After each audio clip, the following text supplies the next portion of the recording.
there! Thank you for reading my article in this month's Invision Magazine. Now, you are already influencing your patients or customers, whether you know it or not.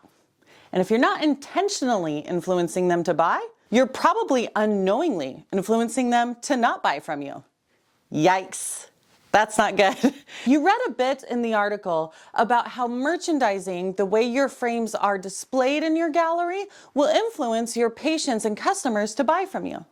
Now, in the Spexy Frame Turn Mastery series, we give our members a deep dive into retail science and proven ways to implement retail science strategies in your optical.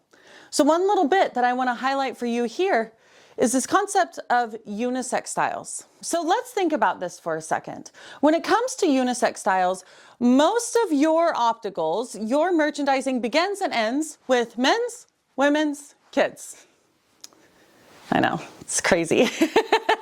But I want you to start thinking a little bit differently about how you can retail your inventory for your brands to have more success. And what you can do is you can go about showcasing your brands not by men's, women's, and kids, but by the entirety of the brand. Now, one of the reasons, there's many reasons, but one of the reasons why this is important is because of unisex styles. So let's think about unisex styles for a second. For unisex styles, we have to decide, okay, do we want to put it on the women's side or the men's side for our unisex stuff if you are doing men's, women's, and kids, okay? Well, the struggle with that is, well, if we put the unisex styles on the women's side, the men typically are not willing to go to the women's side to go and pick a unisex style. Okay, and so women typically are much more likely to go to the men's side to pick a unisex style. But the reality is that most of the time, there's enough of a selection for women that they're not traveling to the men's side anyway.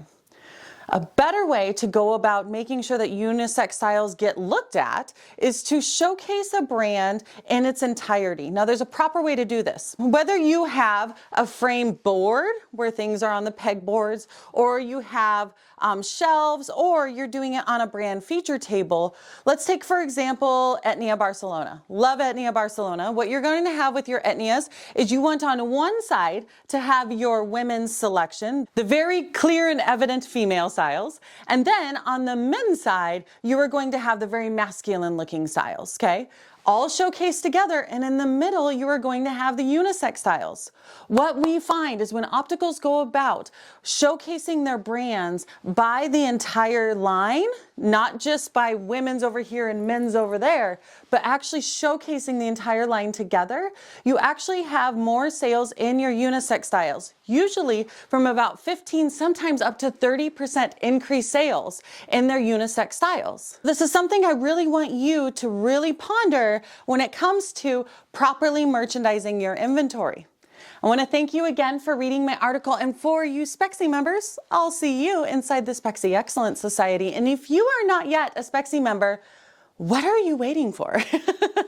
Membership is super inexpensive, and your optical is not going to become amazingly profitable just by wishing that you were. So I'll see you soon. Bye.